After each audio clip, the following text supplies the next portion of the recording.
आप देख रहे हैं जगत महान न्यूज़। मैं सारिका।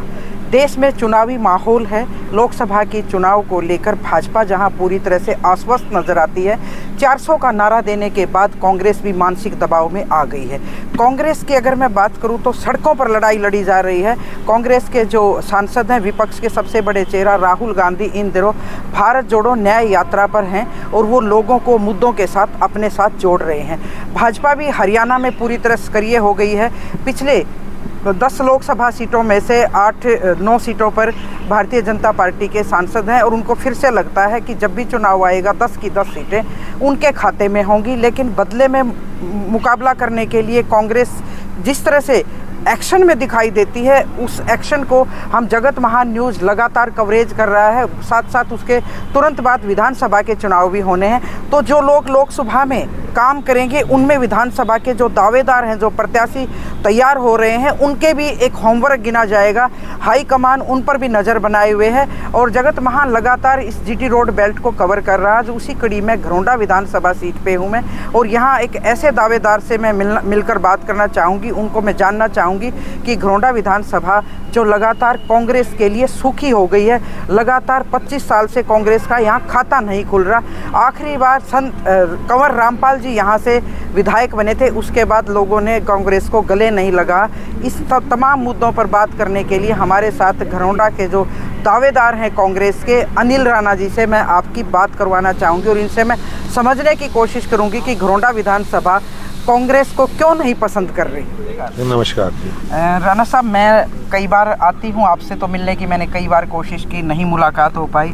आज मैंने आपको तलाशा फिर। एक तो सबसे पहले मेरे जो चैनल है उस पर आपका स्वागत है। नमस्कार जी। आपके चैनल के माध्यम से मैं सभी को नमस्कार करता हूँ। और ये मेरी बदकिस्मती थी कि बाई चांस आप ऐसे टाइम पे फ़ोन करते थे, क्योंकि जब से इलेक्शन लड़ा है जी, तो मेरा दिनचर्या ये रहता है कि मैं सुबह से लेकर शाम तक हल्के में रहता हूँ। तो कहीं ना कहीं कोई ना कोई प्रोग्राम हो रहा रहता है, तो इस करके शायद मैं आपसे मुलाकात ना हो। कोई नहीं राणा साहब, मैं एक बात समझने की कोशिश करूँगी। मैं भी लगातार बड़े लंबे टाइम से कवर किए हैं मैंने भी चुनाव। ऐसा लोकसभा चुनाव मैंने नहीं देखा। चुनाव आया नहीं, प्रत्याशी मैदान में नहीं आए, लेकिन जिस तरह से ताबड़तोड़ रैलियाँ, कार्यक्रम, मतलब भाजपा ने जो 370 का 400 का नारा दिया ना, उससे कांग्रेस पूरी तरह से दबाव में नजर आती है। नहीं, ऐसा तो नहीं है जी। अब लेकिन वही बात है, आपके सामने ही है, चैनल्स का आप लोग मीडिया वाले ही बता रहे हैं। हम तो जितना भी अपने हल्के में फिर रहे हैं, हमें तो ऐसा कहीं महसूस नहीं हो रहा कि आम जन भाई दबाव में है। और मैं मैक्सिमम 4 साल से इस क्षेत्र में फिर रहा हूँ और दुर्भाग्य इस बात का हो जाता है कि कई बार प्रत्याशी जो बनते हैं, हाँ जी, उनमें गड़बड़ी हो जाती है। हाँ। अदरवाइज हमने पूरा आपके ठान रखा है। हाँ। अब वो 400 का नारा दें, 500 का, देखो किसी का मुंह तो नहीं रोक सकते। बिल्कुल। लेकिन हम पूरे कॉन्फिडेंट हैं कि जब से हुड्डा साहब जी और उदयभान जी की जोड़ी आई है, तब से एक पूरे प्रदेश के अंदर एक अलग सा माहौल हो गया है।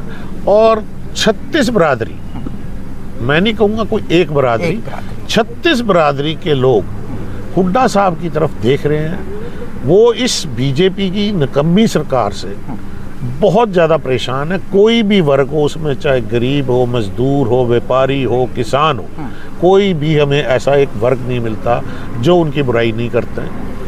लेकिन कई बार क्या होता है कि गरीब जनता भी है, उसमें मीडियोकर फैमिलीज भी हैं, ये कुछ ना कुछ ऐसे प्रलोभन दे देते हैं, ऐसा झूठ बोलते हैं, झूठ की माहिरता है इनके अंदर, कि इन्होंने आज जैसे ये कहते हैं कि मोदी जी की गारंटी। लेकिन अब हम भी घर घर जा रहे हैं। एक मूवमेंट चलाई हुई है हमारे शीर्ष नेताओं ने हमारे को बोला है, तो उनसे यही डायरेक्ट बात कर रहे हैं, भाई हमें ईमानदारी से बताइए कि 10 साल का कार्यकाल बहुत बड़ा होता है। बिल्कुल। तो उसमें हमें कम से कम एक ऐसी कोई चीज बताएं, जैसे कि हमारा ये डिस्ट्रिक्ट ही लगा लो, CM सिटी है, तो मैं आज भी मेरे कई प्रोग्राम थे, मैंने उनमें भी लोगों से पूछा कि शायद हम कांग्रेसी हैं, हम ऑपोजिशन में हैं, तो हम तो शायद उनकी खिलाफत करेंगे, लेकिन आप लोग बैठे, आप ही बता दें, आप मुझे एक गिनवाओ, मैं आपकी उनकी तारीफ करूंगा। जब सब कह रहे हैं हर सीएम सिटीज में कुछ हुआ है, यहाँ ऐसा क्यों नहीं? और उसके बावजूद आप कहते हो कि 60 साल में कुछ नहीं हुआ। आप देख लीजिए देश के ऊपर 60 साल में कितना बोझ आया। हरियाणा के ऊपर जब 2014 में हुड्डा साहब की सरकार गई है, उस टाइम हरियाणा प्रदेश में कितना कर्जा था, और आज इस 10 साल में कर्जा 3 से 4 से 5 गुना बढ़ गया है।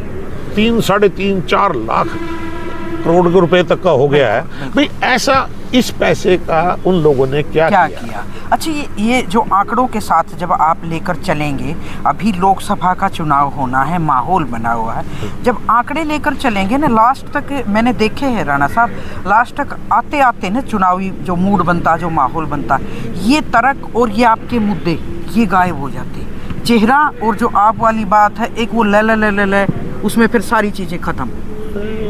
चुनाव जो जीतने का एक जो मंत्र है ना भाजपा के पास, उसकी काट के लिए कांग्रेस अब घर घर पहुंची है, जो बहुत पहले पहुंचना चाहिए था। मैं मानता हूं कि ऑर्गेनाइजेशन भी नहीं हमारी बनी, आपस में थोड़ा मतभेद भी रहा, उन चीजों के भी नुकसान तो हुए हैं, लेकिन अब जब से ये आए हैं, कई ऑर्गेनाइजेशंस बन गई हैं, कई अभी बढ़ रही हैं।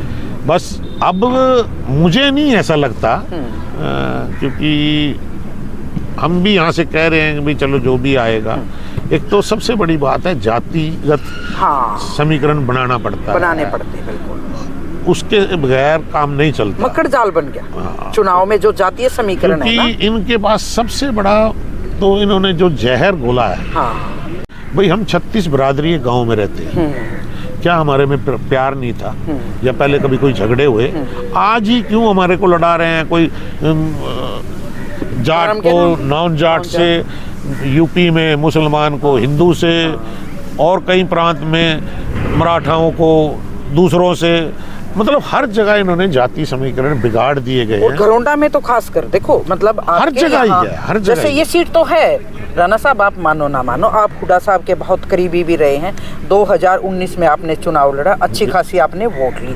तो अब मैं बात करूं लोकसभा के बाद तुरंत विधानसभा का आना, आप लगातार फील्ड में, मैं देखती हूं आपको थोड़ा बहुत, मिली भले ही आज हो, तो क्या लगता है आपको कि यहाँ मतलब कांग्रेस के नाम पे जीत की उम्मीद है, या हुड्डा साहब के चेहरे के नाम से उम्मीद है, या आपका अपना वजूद? देखो बहन जी, अपना तो होना ही पड़ेगा, लेकिन हुड्डा साहब का बहुत, मैं स्पेशली कहूँगा कि लोग 36 बरादरी में, कई लोग कहते हैं कि नहीं वो एक ही बरादरी से है, मैं तो उनकी बरादरी से नहीं, अनेकों लोग हैं, उनको 36 बरादरी के लोग उनके कार्यों को देख के उनसे लगाव है, उनसे प्यार है, उनकी तरफ आकर्षित हैं, उनके लिए सब कुछ करना चाहेंगे।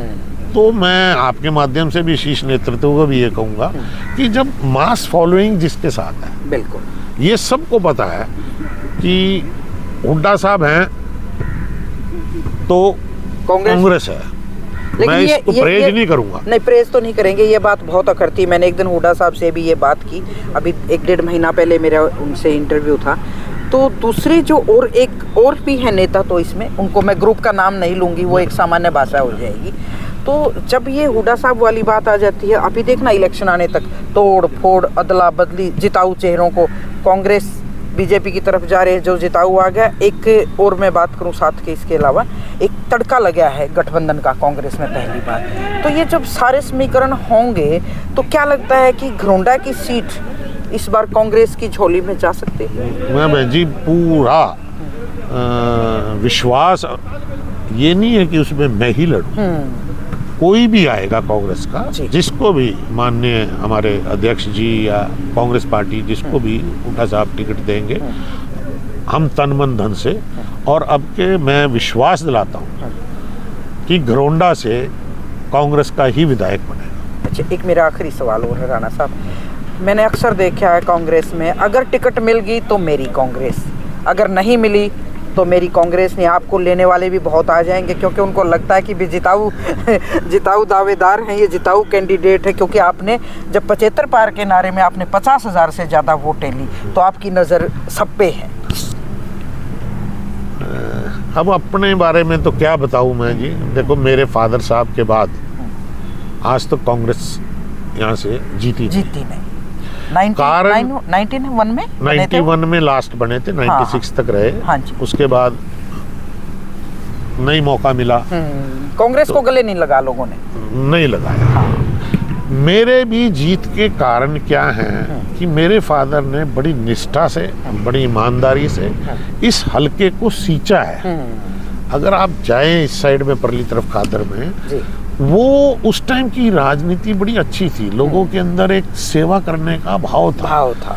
मैं अब भी लास्ट इलेक्शंस में कई जगह गया, मैंने देखा कि जो स्कूल 5वीं का है, वो आज तक भी 5वीं का ही है। किसी ने कोई, उसके बाद अनेकों एमएलए आए, अनेकों पार्टी के एमएलए आए, लेकिन मुझे बड़ा अफसोस हुआ और मुझे दिली लगाव है इस हल्के से, क्योंकि मेरे फादर ने बहुत ही मेहनत और ईमानदारी में नाम था उनका।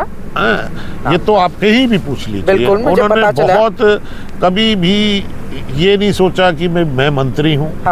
वो रिक्शा में चले जाते थे, पैदल चले जाते थे। पीछे एक बार देवीलाल जी के टाइम में फ्लड आया था, तो अफसर आए, साहब किश्ती में चलेंगे, वो नहीं है। उन्होंने कहा नहीं भैया, जिम्मेदार का बेटा हूँ। पजामा उतारा, कंधे पे रखे और पानी में इतने पानी में, इन चीजों में। तो अब वो उसी का बेनिफिट मैं जी कहूँ कि मैंने बहुत मेहनत की। अभी तक जो लास्ट इलेक्शन है, मुझे जो मेरे पिताजी ने बोया और उधर से मुझे हुड्डा साहब का आशीर्वाद था, मैं इस मुकाम तक पहुंचा हूं। लेकिन अब मैं इसलिए होपफुल हूं कि मैंने 4 साल तक इस हलके को छोड़ा नहीं। हर एक के दुख सुख में गया, हर एक के दुख सुख में खड़ा हुआ, और उससे अब मैं जाता हूं तो मुझे इतना प्यार मिलता है। और बस केवल लोग यही कहते हैं, भाई साहब टिकट ले आओ। मैं कहा भैया ये काम तो है कांग्रेस पार्टी का, अगर वो देंगे तो हम लड़ेंगे, नहीं देंगे जिसको भी देंगे उसको हम जिता के भेजेंगे। तो मतलब मैं बात पक्की करवाऊंगी आपसे।